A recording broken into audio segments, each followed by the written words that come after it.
The human rights situation in the country continues to deteriorate there. We look back at how some media outlets have covered the story, or not. More than half a year ago, a former CNN journalist, Amber Lyon, made a documentary about the situation there. It was aired domestically in the US on CNN, but never made it to the bigger channel, CNN International, raising claims then that the management pulled the plug on the story. Let's get some thoughts about it from the lady who made it herself, the documentary author. Amber, very pleased to have you on the programme. Thanks for being with us.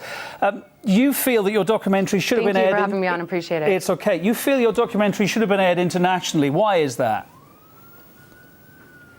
Well, just because at first I've created a lot of documentaries for CNN that didn't air internationally, but this documentary, all of the content was filmed overseas in this region. It was an international documentary, and mostly I feel like it should have aired internationally because seasoned, decades-long employees at CNN had approached me after it wasn't aired and told me this should have been aired on CNN International, and told me that they felt that something strange was going on and that I should investigate it. And that's where it was uncovered that we felt that this documentary was censored because Bahrain was actually a paying customer for CNN.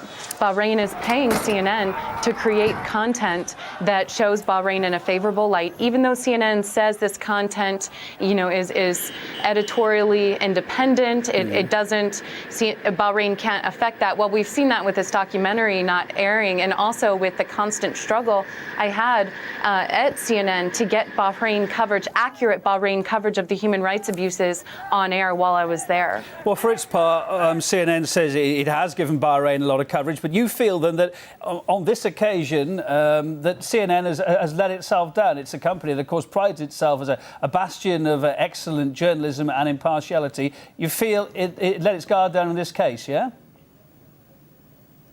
Not only in this case, but in many cases, because what CNN is doing is they're essentially creating what some people have termed infomercials for dictators.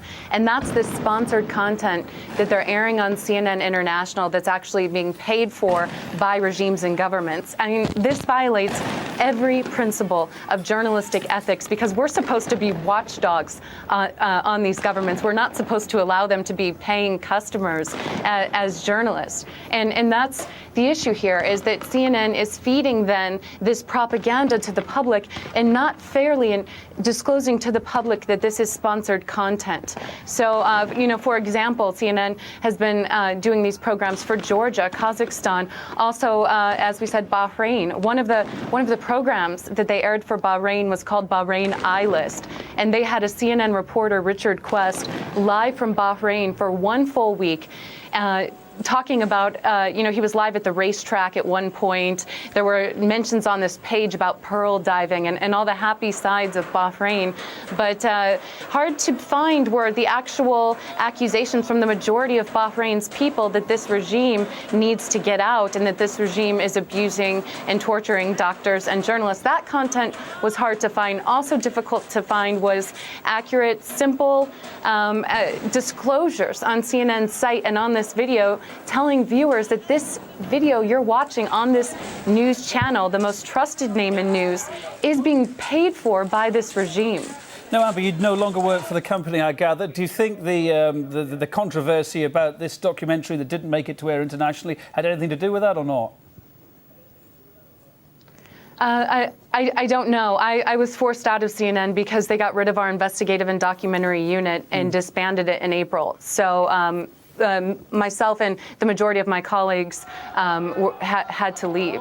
So I don't know if that was the case, but I do know that when I did leave, I was given a severance. And when I first started tweeting about the censorship of the Bahrain documentary, because I started noticing that CNN wasn't continuing to cover the story, I was told if I continued to talk that my health insurance and my severance would be pulled. So I felt like that intimidation level told me that something was going on there. But whether I know if this Bahrain or my relentless desire to cover the Bahrain stories were why they disbanded our unit, I don't know. That's a gray area. But what Yes. This whole tale you've got to tell us is important. We've only got a minute or so. The more important overarching thing, I guess, is the situation in Bahrain. You've seen it there firsthand. You've witnessed it. When you filmed this documentary, I understand you came across yourself some heavy-handed tactics by the authorities, allegedly. Just tell us a bit more about that. What actually happened?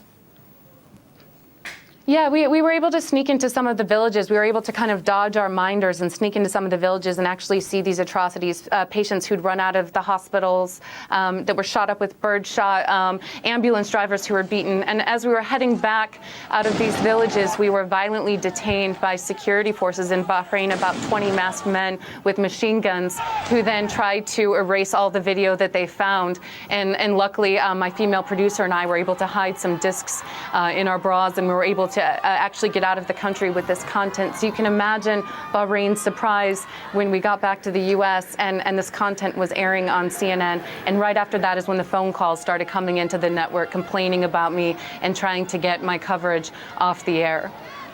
Amber, thanks ever so much. I appreciate your time there. We wish you all the very best. Thanks for being on the programme. Amber Lyon, journalist and author of I, Revolution documentary for us. Thank you so much.